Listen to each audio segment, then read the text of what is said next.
Hello everyone, कैसे हैं आप सब। मेरा नाम प्रखर श्रीवास्तव है और मैं आप सबका स्वागत करता हूं एग्जाम ओरिजिनल्स के यूट्यूब चैनल पे।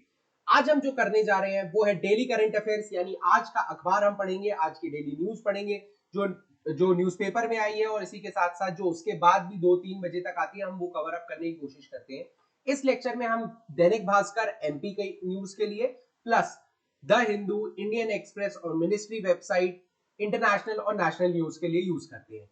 इसकी जो लैंग्वेज है मैं बोलूंगा हिंदी में, डॉक्यूमेंट्स इंग्लिश में होता है। हम बहुत ही जल्द आपके लिए हिंदी में भी डॉक्यूमेंट्स लेके आएंगे, ठीक है। ये आपको इसका इस पर्टिकुलर डॉक्यूमेंट का लिंक आपको जो टेलीग्राम चैनल का लिंक मिल जाएगा, जहां पे ये अपलोड होते हैं। आप डाउनलोड कीजिए, पढ़िए। इसी के साथ साथ 20-25 क्वेश्चन होते हैं डेली के, उनको भी सॉल्व कीजिए और अपनी एक अच्छी तैयारी स्टार्ट कीजिए।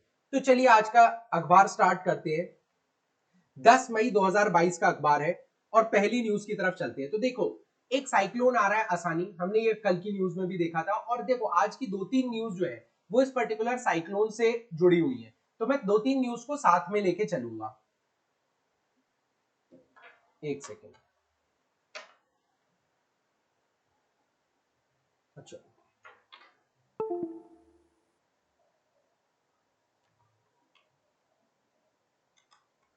अब देखिए क्या होता है जब साइक्लोन आता है। साइक्लोन बेसिकली होता है कि ये इस तरफ मूव कर रहा है, लेकिन अभी अभी खबर आई है कि साइक्लोन 10 मई के बाद अंदर जाने की बजाय नॉर्थ ईस्ट की तरफ मुड़ जाएगा। तो कहीं ना कहीं इसका इंपैक्ट कम हो जाएगा। बस ये पहली न्यूज वैसी ही है। अब दो खबरें होती है, दो स्पीड होती है। एक होती है स्पीड साइक्लोन की। साइक्लोन, पहली बात तो साइक्लोन आसानी को किस कैटेगरी में रखा गया था? सीवियर कैटेगरी में रखा गया था। अभी हम आज देख लेंगे कि सीवियर कैटेगरी किसको बोलते हैं। लेकिन एक होती है साइक्लोन की स्पीड और एक होती है जो हवा चल रही है साइक्लोन की वजह से उसकी स्पीड। तो याद रखना, साइक्लोन की स्पीड जो है वो 10, 12, 14, 16, 18 ऐसी होती है किलोमीटर पर आवर। लेकिन विंड की स्पीड 102, 105, 110, 115 किलोमीटर पर आवर इस पे चलती है, ठीक है। तो आपको ये बस थोड़ा सा पता होना चाहिए, हम और डेप्थ में जानेंगे। आप पढ़ के देख लीजिए, इस डॉक्यूमेंट में ऐसा कुछ, इस पर्टिकुलर न्यूज में ऐसा कुछ खास नहीं लिखा हुआ है। हम देखेंगे अभी आगे भी न्यूज है आसानी की, हम वही कर लेते हैं। हाँ, अब सबसे पहले साइक्लोन्स की बात हो रही है तो साइक्लोन्स की कैटेगरी देखिए। सबसे पहले डिप्रेशन होता है 51 किलोमीटर पर आवर से कम की स्पीड। फिर डीप डिप्रेशन होता है 52 से 61 किलोमीटर पर आवर की स्पीड। साइक्लोनिक स्टॉर्म होता है 62 से 87। अब ये विंड की स्पीड की बात हो रही है, ये याद रखना, विंड की स्पीड की बात हो रही है। सीवियर साइक्लोन किसको बोलते हैं? जो 88 से 117 किलोमीटर पर आवर की स्पीड पे चले। ये वैल्यूज आपको रटी होनी चाहिए और ये तो बहुत अच्छे से रटी होनी चाहिए। ये 105 किलोमीटर पर आवर पे विंड स्पीड चल रही है, तो इसलिए ये इस कैटेगरी में आएगा, इसलिए ये सीवियर है, ठीक है। फिर 118 से 221 तक वेरी सीवियर होता है और 221 या 222 से बड़ा सुपर साइक्लोन कहलाता है, सुपर साइक्लोन कहलाता है। तो अब हमने बेसिकली सुपर साइक्लोन कहलाता है। तो अब हमने ये बेसिकली देख लिया है कि यार बहुत ज्यादा साइक्लोन्स आने लगे हैं बे ऑफ बंगाल में। तो अब एक स्टडी हुई है जिसने बोला है कि अभी तक सुपर साइक्लोन्स नहीं आते थे, अब धीरे धीरे सुपर साइक्लोन्स आना चालू करेंगे ग्लोबल वार्मिंग की वजह से। देखो, ग्लोबल वार्मिंग की वजह से पानी गर्म होगा, होगा बिल्कुल होगा। ये पानी इवापोरेट होगा, जब ये पानी इवापोरेट होगा तो ये बारिश करने की कैपेबिलिटी बनाएगा, और ये साइक्लोन होने की एक बेसिक कंडीशन होती है। तो जितनी ज्यादा गर्मी उतना ज्यादा पानी इवेपोरेट होगा और ये कहीं ना कहीं साइक्लोन को बढ़ावा देगा और सुपर साइक्लोन बनने के चांसेस है, सुपर साइक्लोन बनने के चांसेस है, ठीक है। बेसिक था ये। थोड़ा सा एक न्यूज और देखते हैं हम। ये नाम आसानी ये किसने रखा और कैसे रखे जाते हैं नाम? देखिए, एक बॉडी होती है, एक ग्रुप नेशन ग्रुप होता है, WMO ESCAP करके। WMO मतलब वर्ल्ड मेट्रोलॉजिकल ऑर्गेनाइजेशन, और एस्केप का मतलब होता है United nation economic and social commission for Asia Asia Pacific. ये होता है एक ग्रुप। ये 2000 में ये ग्रुप, ठीक है, ये ग्रुप ने ये ग्रुप बना नहीं था 2000, पहले से बना हुआ था। 2000 में इन्होंने बोला कि यार साइक्लोन के नाम होने चाहिए। होने चाहिए कि नहीं होने चाहिए? होने चाहिए। लेकिन क्यों होने चाहिए? देखो, अगर मैं एक साइक्लोन का नाम XYZ3094 रख दूंगा, ना कोई इससे इमोशनली कनेक्ट होगा और इसको याद रखने में भी मुश्किल होगा।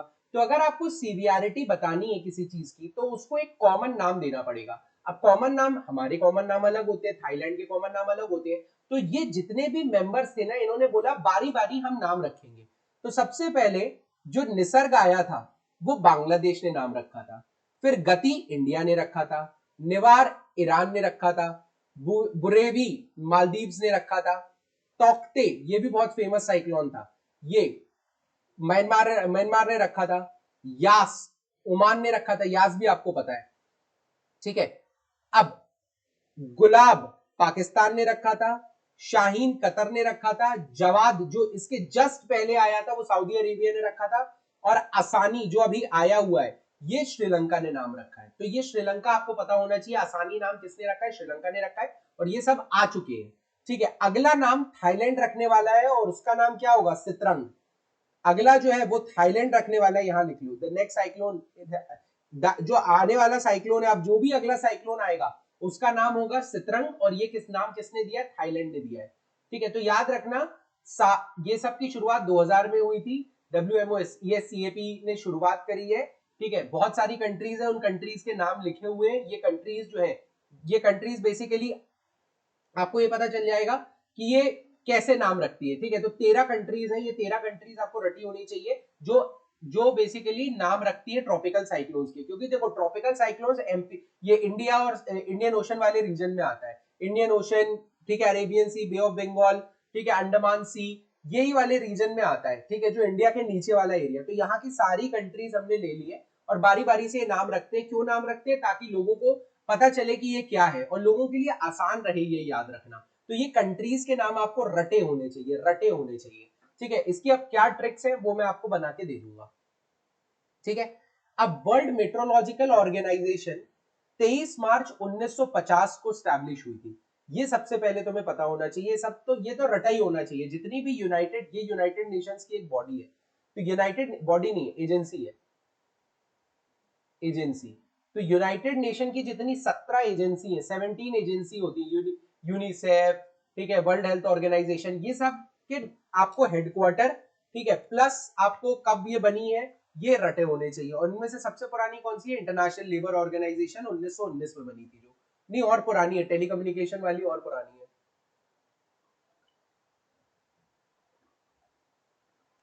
ठीक है। चलो ये चीज समझ में आ गई। तो बेसिकली क्यों क्या करते हैं, हमने साइक्लोन से रिलेटेड न्यूज पढ़ ली, ठीक है, इससे ज्यादा जानने की जरूरत नहीं है। अब हम अगली खबर की तरफ चलते हैं। देखो, एक मॉडर्न लाइब्रेरी बन रही है जो कि इंडिया की टॉलेस्ट लाइब्रेरी है, और इसको डेडिकेट कर रहे हैं रविंद्रनाथ टैगोर साहब को, ठीक है। उनकी 161st बर्थ एनिवर्सरी पे इसका उद्घाटन होने जा रहा है। और ये इकलौते ऐसे पोएट हैं जिन्होंने दो देशों का नेशनल एंथम लिखा है, और प्लस तीसरे देश यानी श्रीलंका के नेशनल एंथम का जो लिरिक्स और म्यूजिक है वो भी इनकी एक पोयम से लिया हुआ है, ठीक है। दो नेशन कौन से, ऑब्वियसली इंडिया और बांग्लादेश, ठीक है। इंडिया और बांग्लादेश के जो लिटरेचर के प्रेमी है, या पूरे ऑलमोस्ट सभी लोग ये मानते हैं कि जो हर बंगाली होता है वो बेसिकली कहीं ना कहीं उनमें जो है रविंद्रनाथ टैगोर के जीन्स हैं, इसलिए वो इतने ज्यादा सक्सेसफुल है पोयम में, आर्ट में, म्यूजिक में, ठीक है। तो दैट इज वाई इतना नाम होने के बाद इंडिया की जो टॉलेस्ट लाइब्रेरी बनने जा रही है वो फर्स्ट 161 जो बर्थ एनिवर्सरी है रविंद्रनाथ साहब की, उस पे होने जा रहा है। एक और खास चीज है इनके बारे में कि ये पहले नॉन यूरोपियन थे जिनको नोबेल पुरस्कार मिला था, जिनको नोबेल अवार्ड मिला था, कब, 1913 में। ये याद रखने वाली चीजें हैं, ठीक है। ये कहीं ना कहीं आप यूज कर सकते हैं कि इंडिया ने अपना परचम कैसे फहराया है। रविंद्रनाथ टैगोर पे कोई चीज आ जाए तो देखो, नॉर्मल चीज बंगाल के थे, ये वो पोएट थे, ये सब लिखेंगे, लेकिन आपको कुछ कुछ अलग चीजें लिखनी है, पता। जब आप अलग चीजें लिखते हो ना तो आपके आंसर्स को देखो, नहीं नॉर्मल लिखोगे, नॉर्मल मार्किंग मिलेगी, बाहर हो जाओगे मेंस के बाद, ठीक है। प्रीलिम्स तो निकल ही जाएगा, लेकिन मेंस के बाद बाहर हो जाओगे। आपको कुछ अलग लिखना पड़ेगा, कुछ तो अलग करोगे कि नंबर आपको मिले, है ना, कुछ तो अलग करना पड़ेगा कि नंबर आपको मिले। तो ये चीज आपके सामने क्लियर है। इसके बाद एक और चीज आई है, देखो, कुछ लोगों ने कंप्लेन की है कि स्टेट गवर्नमेंट जो है उसने पुरी का जो फेमस जगन्नाथ टेम्पल है उसके आसपास खुदाई चालू करी है। ठीक है, कोई प्रोजेक्ट होगा, श्री मंदिर परिक्रमा प्रोजेक्ट जो भी है, ठीक है, लेकिन पुरी में खुदाई चालू की है, एक्सकेवेशन चालू किया है। बिल्कुल किया है साहब, क्यों नहीं किया है। लेकिन लोगों का कहना है कि इतनी पुरानी आर्कियोलॉजिकल साइट है, इसको अगर मतलब इसकी अगर चीजें खराब हो गई तो कौन रिस्पॉन्सिबल होगा, कौन जवाबदार होगा, होगा कि नहीं होगा। तो लोगों ने एक PIL, public interest litigation, PIL कोई एक आदमी नहीं करता, खूब सारे लोगों को एक है कि यार नहीं खुदना चाहिए, हमारा मंदिर है, हमारा इतना ऐतिहासिक मंदिर है, कहीं टूट फूट हो गई या फिर कोई कोई इतनी पुरानी चीज हमने सहेज के रखी है, अगर वो खराब हो गई तो कौन जिम्मेदारी लेगा। तो वो सब लोगों ने मिलकर एक पीआईएल बोलते हैं उसको, पब्लिक यानी लोग इंटरेस्ट लिटिगेशन, जो पब्लिक के इंटरेस्ट में है उसके प्रति वो लिटिगेट करना चाह रहे हैं कि भाई ये हमारे हित में है या हमारे प्रति, हम इसके प्रति जिम्मेदार है, हम इसके लिए खड़े होना चाहिए, तो वो होती है पीआईएल। बहुत सारे लोगों को नहीं पता होगा पीआईएल। अब जब आप पॉलिटी पढ़ेंगे ना तो मैं आपको 1 घंटे से पीआईएल के बारे में बताऊंगा कि कौन पीआईएल दर्ज कर सकता है, कौन एक्सेप्ट करता है, कौन रिजेक्ट करता है, कैसे पीआईएल होती है। जैसे ओ माय गॉड थी, ओ माय गॉड में, ठीक है, ओ माय गॉड में लोगों ने बोला कि जैसे मान लो कि ओ माय गॉड छोड़ो, अभी ये समझो कि जैसे ट्रांसजेंडर कम्युनिटी है, ट्रांसजेंडर कम्युनिटी है, अब इनके प्रति दुर्व्यवहार हो रहा है, ठीक है, इनके प्रति कुछ गलत व्यवहार हो रहा है, तो एक कोई XYZ इंसान खड़े होके ये बोल सकता है कि मैं इनके बिहाफ पे केस लड़ना चाहूंगा, इनके साथ ये हो रहा है, ठीक है, इनके साथ ये हो रहा है। ये चीज समझ में आई। सो दैट इज व्हाई ये चीज आपको समझनी पड़ेगी पब्लिक इंटरेस्ट लिटिगेशन क्या होता है। तो बस लोगों ने ये उठाया है, तो सुप्रीम कोर्ट ने ये बोला है कि उड़ीसा के जो हाई कोर्ट है ना, उसने ये बोला है कि हो सकता है, बिल्कुल सही बोल रहे हैं लोग, हो सकता है कि इसकी वजह से जगन्नाथ जो 12th सेंचुरी का, अब ये नाम याद रखना, जो 12वीं सेंचुरी का जगन्नाथ टेम्पल है पुरी में, उसके कहीं ना कहीं कुछ ना कुछ हेरिटेज साइट है, उसमें कहीं ना कहीं दिक्कत आ जाए, तो इसीलिए स्टेट गवर्नमेंट को क्या बोलते हैं, आर्कियोलॉजिकल सर्वे ऑफ इंडिया से परमिशन लेनी चाहिए थी, बट क्यों नहीं ली गई है, इसका जवाब मांगा गया है। ठीक है, अब एक मंदिर को मैं आपको बता देता हूँ क्या होता है। मंदिर में ऊपर की तरफ घंटा होता है, नीचे की तरफ पिदा होता है। अब यहाँ पे समझना, सबसे ऊपर ये जो पार्ट रहता है ना, इसको रेखा बोलते हैं, ठीक है, और ये ऊपर जो लगा रहता है इसको कलश बोलते हैं, ठीक है। देखो अब ये तो स्ट्रेट है, कई में ऐसा होता है तो इसको विमान बोलते हैं, विमान बोलते हैं, ठीक है। जब ये स्ट्रेट होते हैं उसको गंडी बोलते हैं, गंडी, ठीक है। और अब इसके अंदर जहां पर प्रदक्षिणा पथ होता है, उसके बीच में जहां पर एक्चुअली मूर्ति रखी रहती है उसको बोलते हैं गर्भगृह, गर्भगृह।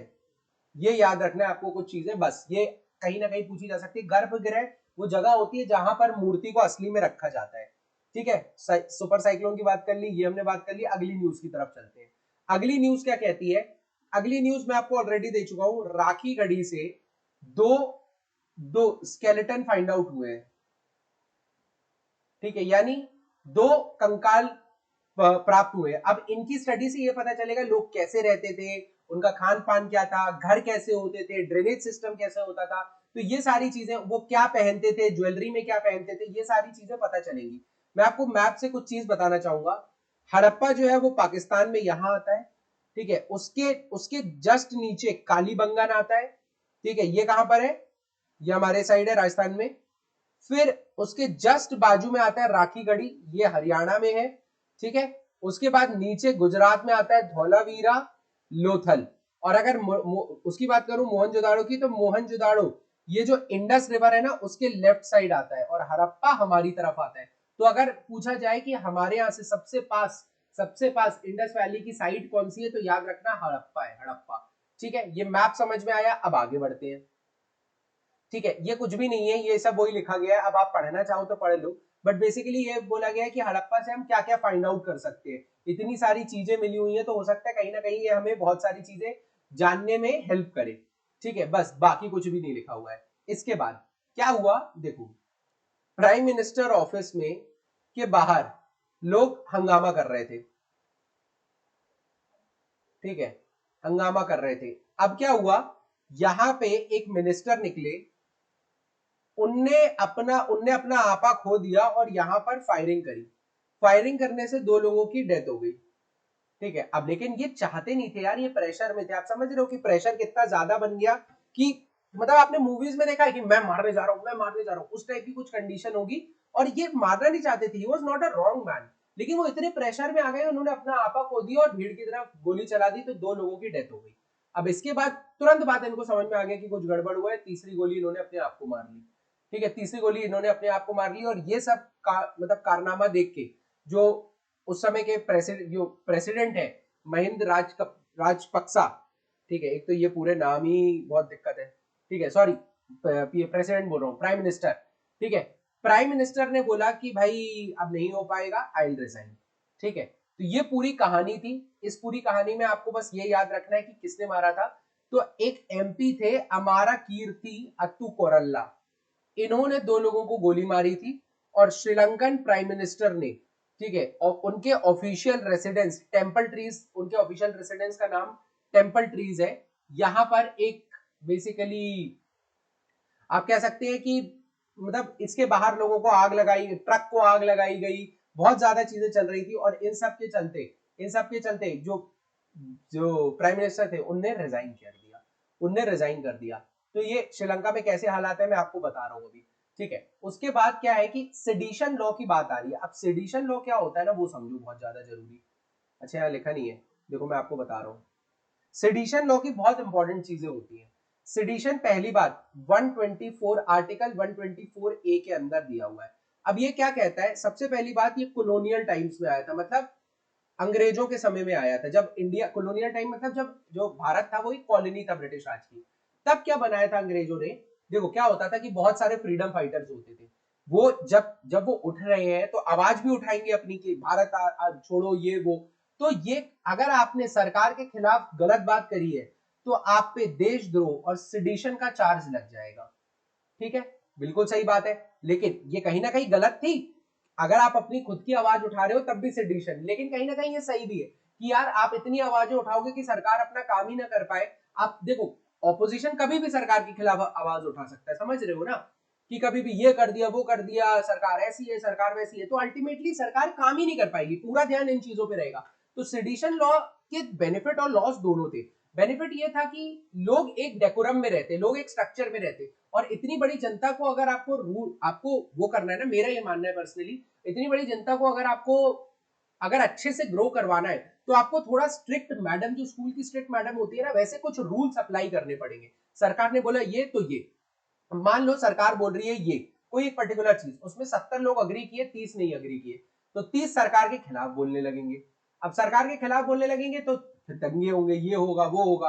अल्टीमेटली तो यही होना चाहिए, क्योंकि 70 लोगों ने चूज किया है किसी चीज को, तो 70 लोग, डेमोक्रेसी कहती है जो ज्यादा बोले, जो ज्यादा की हित में होगा वो होगा, तो दैट इज वाई 70 होना चाहिए। लेकिन ये 30 लोग उत्पात मचाने लगेंगे, तो अल्टीमेटली क्या हुआ, सेडिशन लॉ लाया गया था कि जो सरकार के खिलाफ मतलब द्वेष की भावना फैलाएगा लोगों में, जो हंगामा करेगा, स्ट्राइक करेगा, जो पब्लिक प्रॉपर्टी को नुकसान पहुंचाएगा, उनके खिलाफ सेडिशन का चार्ज लगेगा। बिल्कुल सही था। उस समय हम भी अपने जोश और शोर पे थे, वो भी अपने जोर शोर पे थे। उन्होंने जो बेस्ट हो सकता था वो किया, हम जो कर सकते थे हमने जो बेस्ट हो वो किया। मान लो कि कोई न्यूज़पेपर वाला है, वो न्यूज़पेपर सरकार के खिलाफ गलत गलत छाप रहा है, तो उसपे सेडिशन का वो लग सकता था। लेकिन आजादी के बाद आज तक ये चलता आ रहा है। अब ये कैसा हो गया, लोगों का मानना है या फिर कई कई ऑर्गेनाइजेशंस का मानना है कि अब इसको गलत तरीके से यूज किया जाता है। मान लीजिए कि लोग किसी चीज के खिलाफ आवाज उठाना चाहते हैं, तो अगर वो आवाज उठाएंगे तो वो चीज के खिलाफ आवाज उठा रहे हैं, लेकिन ऐसा शो कर दिया जाता है कि सरकार के खिलाफ आवाज उठाई जा रही है और कहीं ना कहीं सरकार को बदनाम किया जा रहा है और उस पर सेडिशन का चार्ज लगा दिया जाता है। जैसे एग्जाम्पल मैं आपको लूं, कन्हैया कुमार, इन्होंने जो भी हुआ वो सही गलत मुझे तो नहीं पता, ठीक है ना, मैं बोलना चाहूंगा, बट हाँ जो भी हुआ इन पे सेडिशन का चार्ज लगा कि आप देशद्रोही हो, ठीक है, या फिर आप लोगों में हिंसा उत्पन्न करने की कोशिश कर रहे हो, आप क्राइम को बढ़ावा दे रहे हो, तो ये कहीं ना कहीं सेडिशन का मामला है। आप सिसीड कर रहे हो, मतलब आप अपनी ही सरकार के खिलाफ लेके जाना चाह रहे हो लोगों को, ठीक है, तो आप लोगों में द्वेष की भावना डाल रहे हो, तो सेडिशन का चार्ज लग गया। लेकिन दूसरे एंड पे लोग बोले, अब मान लीजिए कि कोई कोई एक एक एक लेडी है, ठीक है, कोई एक लेडी है जिसके हस्बैंड वॉर में मर जाते हैं, ठीक है, कोई एक लेडी है जिसके हस्बैंड वॉर में मर जाते हैं। अब क्या होगा, शहीद हो जाते हैं, मर जाते हैं क्या, सॉरी, शहीद हो जाते हैं। अब अगर इस लेडी ने फॉर एग्जाम्पल, मैं आपको सबसे सिंपल एग्जाम्पल दूं, आप लोगों ने वो देखी है रंग दे बसंती? रंग दे बसंती, रंग दे बसंती में क्या होता है ध्यान से समझना। एक एक एयरफोर्स के पायलट रहते हैं, ठीक है, जो माधवन ने जिसका कैरेक्टर निभाया है, वो प्लेन क्रैश में मर जाते हैं, ठीक है, बिल्कुल मर जाते हैं, मर जाते हैं ना, उसमें कोई वो नहीं है। लेकिन अब क्या होता है, इनकी जो वाइफ गर्लफ्रेंड जो भी है, आयशा टाकिया का रोल जिन्होंने निभाया है, और इनकी माँ सरकार के खिलाफ आवाज उठाती है कि खराब क्वालिटी के प्लेन यूज किए गए। क्या ये सेडिशन का मामला है? नहीं है। सरकार या बीवी और माँ अपने आवाज नहीं उठाएंगी क्या? बिल्कुल उठाएंगी भाई। सरकार को इसकी क्या करनी चाहिए? सरकार को इसकी इन्वेस्टिगेशन करनी चाहिए। लेकिन अगर सरकार के खिलाफ आवाज उठा रही है, ये भी सेडिशन के अंदर सेडिशन के तहत ये अंदर जा सकती है, क्योंकि ये लोगों को उकसा रही है एक तरीके से कि आप भी सरकार की खिलाफ आवाज उठाओ, ऐसा हो रहा है वैसा हो रहा है। लेकिन ये सेडिशन नहीं है ये, लेकिन ये सेडिशन के अंदर आ सकता है। तो इसीलिए अब सुप्रीम कोर्ट और बाकी लोग जाग रहे हैं कि यार सेडिशन के लॉ को बदलने की जरूरत है। सेडिशन इसको नहीं कहा जा सकता। पूरी कहानी समझ में आई? तो ये सेडिशन का जो लॉ है, ये मिनिस्ट्री ऑफ होम अफेयर्स के अंदर चलता है। तो मिनिस्ट्री ऑफ होम अफेयर्स ने बोला है कि सुप्रीम कोर्ट को कि अब हम री एग्जामिन करेंगे, हम दोबारा पढ़ेंगे कि सेडिशन का क्या लॉ है, और 75वां जो साल है आजादी का अमृत महोत्सव, ये गलत लॉ से भी हम आजादी दिलाएंगे। समझ में आया? तो ये बेसिक सा फंडा है, ये आपको पता होना चाहिए। इंडियन पीनल कोड के सेक्शन 100 सॉरी मैंने आर्टिकल बोल दिया था ना, Indian Penal article of Constitution नहीं, इंडियन पीनल कोड आईपीसी की धारा 124 ए के तहत ये क्राइम माना जाता है। और any person, wording soon low, any person by words either spoken, या तो वो बोल रहा है, या तो वो लिख रहा है, या तो वो इशारे करके दिखा रहा है, या तो वो कोई वीडियो चला रहा है, ये सब करने की वजह से अगर वो लोगों में हेट्रेड हेट्रेड पहुंचाता है या पहुंचाने की कोशिश करता है, तो कहीं ना कहीं उसको सेडिशन के लॉ के तहत तहत चार्ज किया जाएगा। ये एक बड़ा लॉ है, आप लोगों को इस पे लिखने की जरूरत है, ठीक है। इसके बाद आती है MP LADS scheme. MP LAD scheme के अंदर क्या होता है, हर मेंबर ऑफ पार्लियामेंट को 5 करोड़ रुपए मिलते हैं खर्च करने के लिए। मतलब डेवलपमेंट वर्क में, अपनी कॉन्स्टिट्यूएंसी में आप डेवलपमेंट वर्क करा सकते हो, हर एमपी को मिलते हैं। अब राज्यसभा के एमपी को अलग मिलते हैं, राज्यसभा के एमपी कैसे करेंगे, उनकी कोई कॉन्स्टिट्यूएंसी नहीं होती, वो तो स्टेट से आते हैं, वो सब अलग बात है। अभी अभी वो मैटर नहीं है, अभी काम की चीज सुनो। ये 5 करोड़ रुपए डेवलपमेंट वर्क के लिए होते हैं, लेकिन ये इनके हाथ में नहीं होते हैं। जैसे ये डिस्ट्रिक्ट्स को जाता है। कैसे जाता है समझो। एमपी का काम है बताना कि जैसे मान लीजिए कि हमारे यहाँ एमपी ने एमपी लैड्स के तहत एम्बुलेंस, जो 108 एम्बुलेंस है ना, उनकी बहुत सारी क्वांटिटी बनाई गई है, मान लो। तो जैसे ही ये एम्बुलेंस, इन्होंने बताया कि काम क्या होना है, जैसे मान लीजिए इन्होंने बोला एम्बुलेंस, फ्री एम्बुलेंस सर्विस है, ठीक है। अगर इन्होंने ये बोला, तो जैसे ही एम्बुलेंस आ जाएगी, वैसे ही डिस्ट्रिक्ट के पास पैसा आ जाएगा, और डिस्ट्रिक्ट में बढ़ जाएगा वो पैसा, जैसा भी मतलब जो भी खर्चे हो उसके हिसाब से। एमपी नहीं देगा, काम पूरा होने पे डायरेक्टली डिस्ट्रिक्ट के पास आता है। अब क्या हो रहा है, सबसे बड़ी दिक्कत, एमपीज के पास इतना समय नहीं है कि वो ये डेवलपमेंट वर्क फाइंड आउट कर पाए। तो क्या होता है कि ये 5-5 करोड़ करके पेंडिंग रहते हैं, डले रहते हैं, यूज ही नहीं हो रहे, कोई खा नहीं रहा है, लेकिन डले रहते हैं ये। अल्टीमेटली इस पे इंटरेस्ट भी मिलता है। अब क्या होता था, ये डले रहने का रीजन लोगों ने फाइंड आउट किया, मतलब ये फाइंड आउट हुआ कि कुछ करप्ट पॉलिटिशियंस इसको डले इसलिए रहने देते हैं ताकि इंटरेस्ट आए, और इंटरेस्ट का भी अमाउंट बाद में यूज किया जा सके अपने फेवर में। तो अब क्या किया गया है, क्यों खर्च ना करने का रीजन क्या है, खर्च तो कुछ भी कर सकते हो, कुछ भी, एक पार्क बनवा दो बच्चों के खेलने के लिए, एक एजुकेशन के लिए एक इंस्टीट्यूट बनवा दो, हेल्थ के लिए फैसिलिटीज बना दो, प्राइमरी हेल्थ केयर सेंटर कर दो, एम्बुलेंस कितना बढ़िया रीजन था, एम्बुलेंस कर दो, ठीक है। उसके बाद जो गवर्नमेंट स्कूल में बच्चे जा रहे हैं उनके ऑटो का खर्चा दे दो, उनके लिए बसेस लगा दो। ऐसे काम तो कितने सारे हैं, कितने सारे काम है, लेकिन क्यों नहीं करते? कहीं ना कहीं तो वेस्टेड इंटरेस्ट होगा, कहीं ना कहीं तो अपना खुद का फायदा देख रहा होगा कोई ना कोई। तो ये जो इंटरेस्ट आता है, इंटरेस्ट आप समझो कितना आता है, अगर आप 4% के हिसाब से भी लगाओ ना इंटरेस्ट, तो कितना 20 लाख रुपए होता है, ठीक है। तो पहले क्या होता था, ये अगर 5 करोड़ है तो अगले साल कितना हो जाएगा, 4% के हिसाब से 5 करोड़ 20 लाख हो जाएगा। लेकिन अब बोला गया कि भाई ये इंटरेस्ट आपको नहीं मिलेगा, एमपी लैड्स में नहीं जाएगा ये इंटरेस्ट किस में जाएगा, कंसोलिडेटेड फंड ऑफ इंडिया में जाएगा। ये आपको बहुत अच्छे से याद रखना है, कंसोलिडेटेड फंड ऑफ इंडिया में जाएगा ये इंटरेस्ट, ये ही इंपॉर्टेंट चीज है। अब मैं आपको स्कीम के बारे में बता देता हूं। ये जो स्कीम थी ना एमपी लैड्स, 5 करोड़ रुपए मिलता है, और ये 1993 से चल रही है, 1993 से चल रही है, और कितने 100 200 करोड़ 300 करोड़ रुपए इसमें अभी भी डले हुए हैं। क्योंकि नहीं हो पाता है भाई, नहीं हो पाता है। हर साल 5 करोड़ रुपए मिलता है, एक टर्म 25, आप 5 करोड़ यानी एक आदमी नहीं खर्च कर रहा है तो 25 करोड़ हो जाता है वो, और क्यूमुलेटिवली तो पता नहीं कितना ज्यादा हो जाता होगा। ठीक है, मतलब 25 की जगह आप समझो कि 26, मतलब कितने करोड़ों रुपए हो जाता होगा यार। सो दैट इज वाई ये कहीं ना कहीं वेस्टेड इंटरेस्ट है। तो अब बोला गया कि नहीं, ये कंसोलिडेटेड फंड ऑफ इंडिया में जो जमा होगा ये पैसा आपको नहीं मिलेगा। इसके बाद जो हमारे होम मिनिस्टर है उन्होंने बोला कि जो अगला सेंसस होगा ना वो इलेक्ट्रॉनिक सेंसस होगा। मतलब आपके पास एक मैसेज आएगा, एक ऐप रहेगी, आपको उसमें फीड करना है चीजें। इससे क्या होगा, लोगों के घर घर जाने का खर्चा बचेगा। जो लोग, जो गवर्नमेंट एम्प्लॉय घर घर जा रहे थे वो अपना काम छोड़ के जाते थे, वो काम बचेगा, ट्रैवलिंग का बचेगा, मेहनत बचेगी, धूप बचेगी। प्लस क्या होगा कि तुरंत का तुरंत डेटा आ जाएगा। और डेटा बेसिकली इसमें लॉस क्या है, लोग झूठा डेटा एंटर कर देंगे। ठीक है, अब ये चाहते क्या है, देखो 18 साल का होने के बाद मुझे अपना वोटर आईडी कार्ड बनवाने क्यों जाना पड़ता है? अगर मैं 18 साल का हूं तो मेरे पास ऑटोमेटिकली वोटर आईडी कार्ड आ जाना चाहिए। मैं क्यों जाके वहां अपनी पहचान दे रहा हूं, क्यों मुझे मैनुअल काम करना पड़ रहा है? तो ये सब काम को हटाने के लिए अगले 25 साल के लिए जो होने वाला सेंसस है ना, जो 2021 में होना था, हुआ नहीं कोविड की वजह से, बट ये जो अगला सेंसस है ना, ये अगले 25 साल की डेफिनेशन को बनाएगा इंडिया की। तो ये बहुत अच्छे से होना चाहिए। जो डेटा कलेक्ट होगा वो बहुत इंपॉर्टेंट है, और काम किया जा सकता है उस डेटा पे लोगों को, मतलब लोगों को हित में। ठीक है, चलो ये कुछ नहीं है, एक छोटी सी चीज है वो एक याद रख लेना। होम मिनिस्टर ने प्रेसिडेंट कलर अवार्ड जो है वो असम पुलिस को दिया है।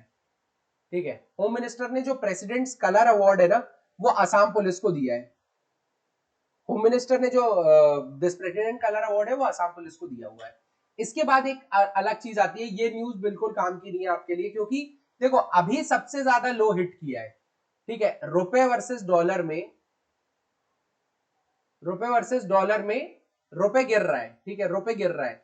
ठीक है, मतलब अब क्या होगा, ये बीच की न्यूज है, बीच उसकी न्यूज है ना यार, क्या पता और गिर जाए और चढ़ जाए, ये न्यूज पढ़ने का कोई मतलब नहीं लगता है मेरे को, इसलिए। इसके बाद आती है एक छोटी सी चीज, वो समझो। देखो, चाइना चाह रहा है इसलिए लड़ाई अभी तक जारी है, और ये मैप में समझाऊंगा, इससे बहुत क्लियरिटी आएगी आपको। चाइना चाह रहा है इसलिए अभी तक दिक्कत है। चाइना चाहता तो लड़ाई जो 2020 में शुरू हुई थी, अप्रैल 2020 में, वो खत्म हो जाती। अब क्यों लड़ाई हो रही है समझो। ये पूरा आपका ये पूरा आपका क्या है, जम्मू एंड कश्मीर है, जो मैं बाउंड्री बना रहा हूं, और मोटी बाउंड्री बनाता हूं भाई।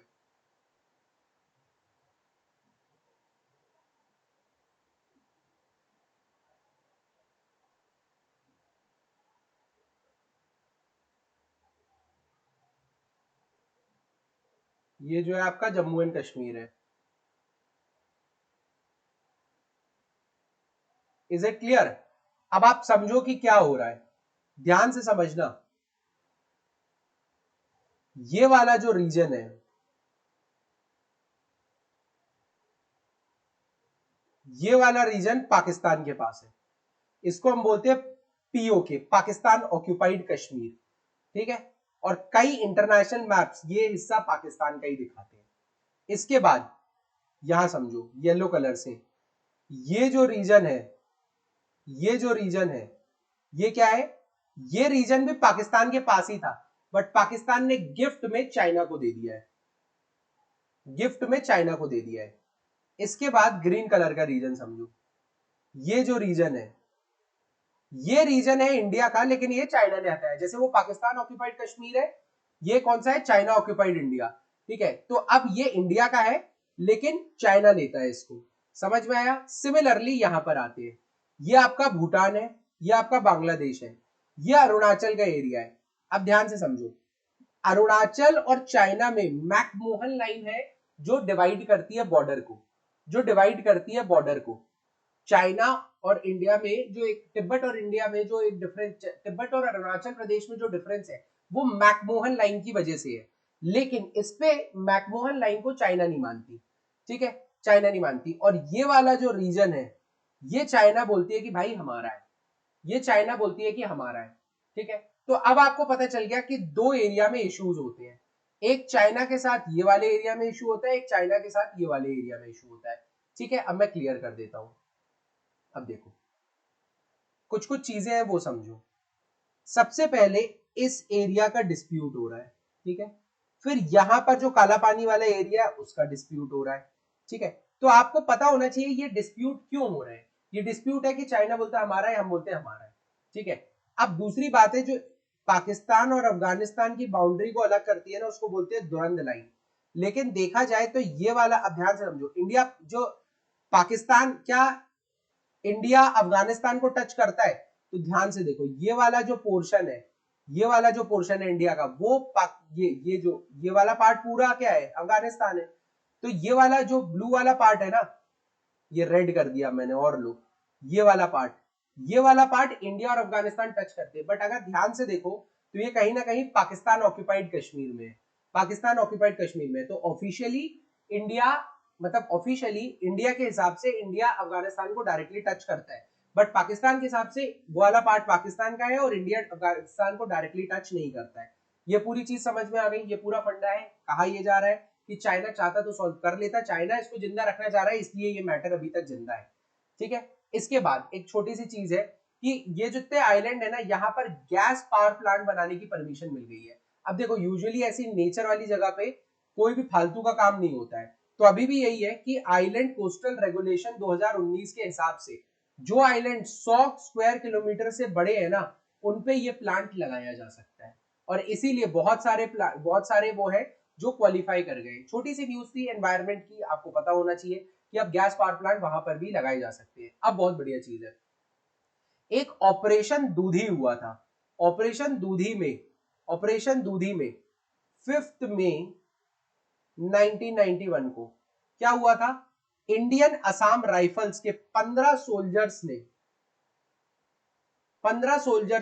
14,000 फीट की ऊंचाई पे 72 पाकिस्तान ट्रेंड एक्सट्रीमिस्ट को मारा था और 13 को कैप्चर किया था। सोच रहे हो? और इनमें से 2 डेथ्स हुई थी। तो जितने भी 13 लोग बचे थे ना, उनके सम्मान में असम राइफल्स को सम्मानित किया गया है। आपको ऑपरेशन दूधी पता होना चाहिए, इंपॉर्टेंट ऑपरेशन है ये, ठीक है। इसके बाद गवर्नमेंट क्या बोल रही है रिजर्व बैंक ऑफ इंडिया से कि भाई अपनी बॉन्ड यील्ड जो है ना, वो थोड़ी सी कम कर दो, ठीक है, थोड़ी सी कम कर दो। अब हो क्या रहा है, बॉन्ड यील्ड्स अगर ज्यादा होती है ना, मतलब ज्यादा ज्यादा रेट ऑफ इंटरेस्ट मिल रहा है, तो फॉरेनर जो रहेंगे ना, फॉरेनर जिन्होंने बॉन्ड लिया होगा, वो अपने बॉन्ड्स बेचने लगेंगे। अगर फॉरेनर बॉन्ड्स बेचने लगेंगे तो क्या होगा? बेचने लगेंगे तो लोगों के हाथ में पैसा बढ़ेगा। भाई बेचोगे तो पैसा लोगे ना, बेचोगे तो पैसा लोगे। अब जो पैसा लिया आपने, उससे आप सामान खरीदोगे, तो क्या होगा? इसकी वजह से इन्फ्लेशन आएगा, ठीक है, महंगाई आएगी। लोगों के हाथ में पैसा आया तो लोगों ने डिमांड करना चालू किया, जैसे ही डिमांड आई महंगाई आ गई। सो ये चीज होती है कि लोगों, सरकार ने बोला आरबीआई से कि भैया थोड़े बॉन्ड यील्ड को थोड़ा कम करो, ताकि लोगों का बेचना कम हो और थोड़ा सा भैया खर्चा वो चालू हो, मतलब चालू हो, ठीक है। अब क्या हुआ है, गवर्नमेंट ने आरबीआई को बोला है कि आपको गवर्नमेंट बॉन्ड्स वापस खरीदने हैं, या तो आप ओपन मार्केट ऑपरेशंस करो और थोड़ा सा कूल डाउन करो यार, ये बहुत ज्यादा हाई रेट्स पे चल रहे हैं। 10 year benchmark bond stands eight 7.46% का आपको इंटरेस्ट रेट मिल रहा है, और इसके पहले हाईएस्ट जा चुका है 7.49%, ठीक है, 7.49%। So that is why government क्या एक्सपेक्ट करती है, government expect RBI to conduct switch operation. अब स्विच ऑपरेशन क्या होता है, ये ध्यान से समझ लो। Offer investor a chance to exchange their short dated bond, मतलब जिसको वो बेच के पैसा ले सकते हैं। समझो, अब आप क्या चाहते हो, लोग बेचे ना, तो आप क्या करोगे, आप बोलोगे एक काम करो, अपने वाले जो बॉन्ड है वो मुझे दे दो, और मैं आपको लंबी मेच्योरिटी के दूसरे बॉन्ड देता हूं जिसपे बढ़िया आपको रिजल्ट मिलेगा। अगर मैं आपको ये ऑफर दे रहा हूं, तो आप क्या सोचोगे, यार सही तो बात है, अगर 7.49 पे मैं बेच नहीं रहा हूं, तो मुझे अगर 8% का इंटरेस्ट रेट मिल रहा है, तो मैं एक काम करता हूं, ले लेता हूं, क्यों पैसे निकालने। तो इस वजह से आपने उनसे ले ली ऐसी चीज जो वो कभी भी बेच सकते थे, और आपने उनको ऐसी चीज दी है जो वो बेच नहीं सकते तुरंत। तो बेच नहीं सकते तो वो बेचेंगे नहीं तो उनके हाथ में पैसा नहीं आएगा तो वो डिमांड नहीं करेंगे प्रोडक्ट, और अगर डिमांड नहीं करेंगे तो महंगाई नहीं आएगी। ये चीज आपको समझ में आई। तो स्विच ऑपरेशन क्या होता है, बेसिकली स्विच ऑपरेशन कुछ नहीं होता, शॉर्ट टर्म डेटेड बॉन्ड को आप ले लेते हो और लॉन्गर मेच्योरिटी वाले बॉन्ड को दे देते हो आप कस्टमर को। ये चीज समझ में आई, ये चीज समझ में आई। इसके अलावा आपको इसमें अभी और कोई बहुत ज्यादा पढ़ने की जरूरत नहीं है, बस ये समझ लो लोग बहुत ज्यादा बॉन्ड्स बेच रहे हैं क्योंकि बहुत अच्छे रिटर्न्स मिल रहे हैं तो बेच रहे हैं। तो उन्होंने बोला भाई रिटर्न्स अच्छे मिल रहे हैं, बेचो नहीं। इसके अलावा एक लास्ट न्यूज है इंडिया की तरफ से, और आज एमपी की न्यूज भी आ गई है, तो आज से या कल से और बेटर वे में आएगी, आज तो बहुत हल्के लेवल में लिया हमने, ठीक है। एनटीपीसी ने एक इंपोर्ट, इसको कोल इंपोर्ट करना है, तो उसके लिए इन्होंने बेसिकली टेंडर्स वेंडर्स निकाले हैं, तो आप पढ़ सकते हो, ये न्यूज कोई बहुत जरूरी नहीं है। अब एक छोटी सी चीज आती है, दैनिक भास्कर की न्यूज थी। दैनिक भास्कर क्या बोलता है, एक स्कीम है, उन्होंने बोला कि अगर एक फार्मर है तो फार्मर को, देखो फार्मर डरता है कि मैंने उगा लिया, बिका नहीं बिका, कम रेट मिले, तो वो क्या करता है, ऐसी चीजें उगाता है जो सच में बिकी जाती है। लेकिन इस चक्कर में क्या होता है, कुछ चीजें जो बहुत ज्यादा डिमांड में नहीं है वो कभी पैदा ही नहीं होती। आप समझ रहे हो, कौन फार्मर रिस्क लेगा कि डिमांड में नहीं वाली चीज आप पैदा कर रहे हो और मान लो नहीं बिकी तो नहीं बिकी। तो इसीलिए इन्होंने बोला एक काम करो, जिस कंपनी को जिस चीज की जरूरत है, प्राइवेट कंपनी, जिस कंपनी को जिस चीज की जरूरत है, आप फार्मर के साथ बॉन्ड करो और एक फिक्स रेट करो, और इसकी मार्केटिंग कॉस्ट, ठीक है, मार्केटिंग कॉस्ट, इसके अलावा जो आपको लेबर देना है वो सारी कॉस्ट ये हम आपको देंगे। तो कंपनी फार्मर को देगी, फार्मर काम कराएगा, फार्मर के बाद कंपनी को पैसा मिल जाएगा और कंपनी वापस लोन दे देगी सरकार का। तो ये बेसिक समझ में आया कि एग्रीकल्चर को बढ़ावा देने के लिए प्राइवेट सेक्टर को अंदर लाया गया कि भैया तुम्हारी जो जो डिमांड है, तुम एक एक फार्मर पकड़ो, उनसे वो डिमांड पूरी कराओ, तो उनको भी काम मिलेगा और तुम्हारा भी काम होगा। समझ में आया। और ये पूरी चीज के लिए एक state level project testing committee बनाई गई है, ठीक है। चलिए अगली न्यूज छोटी सी है कि पुरानी वैल्यू को, रामायण की पुरानी वैल्यू को सहेजने के लिए राम वन गमन पथ छत्तीसगढ़ में बनाया जाना है। छत्तीसगढ़ हमारा पड़ोसी प्रदेश है, तो आपको थोड़ा बहुत पता होना चाहिए, इसके आगे बहुत ज्यादा करने की जरूरत नहीं है। लेकिन राम वन गमन पथ कहाँ पे बन रहा है, छत्तीसगढ़ में बन रहा है, ये आपको पता होना चाहिए, ठीक है। और इसी के साथ साथ लास्ट न्यूज आती है कि इंडिया ने बोला है कि यार देखो, यूक्रेन वॉर के तहत रशिया का बहुत नुकसान हो रहा है, रशिया को चाहिए पैसे, रशिया को है डॉलर्स और पैसों की जरूरत, ठीक है। तो अब रशिया को इनकी जरूरत है, तो ये क्या कर रहे हैं, अपनी लिक्विफाइड नेचुरल गैस जो है ना, वो बहुत चीप रेट्स पे बेच रहे हैं। तो अब हम इन चीप रेट्स पे इसको खरीद के स्टोर कर सकते हैं ताकि बाद में यूज किया जा सके। न्यूज पढ़ लेते हैं हम। Amongst in mid of the Ukraine war, while most countries have turned away from Russian LNG, Indian importers have increased its purchase at discounted prices. अब देखो, बहुत बॉयकॉट करने के लिए बहुत सारे लोगों ने बोला हम रशिया को सपोर्ट नहीं करते, हम रशिया से पेट्रोल नहीं खरीदेंगे, ये नहीं खरीदेंगे, वो नहीं खरीदेंगे, तो इसके चलते बहुत कम हो गया इनका सेल, इन्होंने डिस्काउंट्स लगा दिए कि भाई इतना इतना इतना इतना, तो that is why India discounted price पे खरीद के मजा उठा रहा है, ठीक है। ये चीज समझ में आया। और इसीलिए India is also going to approach Russia soon for a discount in the price of sunflower oil. Sunflower oil, हमारे घर पे sunflower oil खाया जाता है, healthy life for healthy people, fortune, तो sunflower oil के लिए भी इंडिया उन तक जाने वाला है, इंडिया उन तक जाने वाला है, और हो सकता है हमें बहुत ही चीप रेट्स पे sunflower oil मिल जाए और इसकी वजह से हमारे जो रेट्स है ना वो कम हो जाए। तो आज का लेक्चर बहुत बढ़िया था मेरे हिसाब से। Thank you guys for watching the video, hope you have enjoyed the lecture, आपको मजा आया होगा। हर दिन ऐसे ही लेक्चर देखने के लिए 8:30 बजे एग्जाम ओरिजिनल्स का यूट्यूब चैनल लॉग इन कीजिए, सब्सक्राइब करके रखिए इसको, बेल आइकन दबा दीजिए ताकि आपको अपडेट मिलती रहे और ऐसे ही बेहतरीन आपको लेक्चर्स मिलते रहेंगे। देखिए कंसेप्चुअल क्लियरिटी जरूरत है, रीड आउट तो मैं भी कर सकता हूँ न्यूज, यार इंग्लिश पढ़ने में थोड़ी दिक्कत है मुझे, लेकिन कंसेप्चुअल क्लियरिटी बहुत ज्यादा जरूरी है। 40 मिनट में आपने कम से कम नहीं तो 15 अच्छी खबरें पढ़ी होंगी, वो 15 अच्छी खबरें आपको मान के चलिए कहीं ना कहीं एग्जाम में जरूर बेनिफिट करेंगी, ठीक है। Thank you guys, all the best, let's meet tomorrow, bye bye।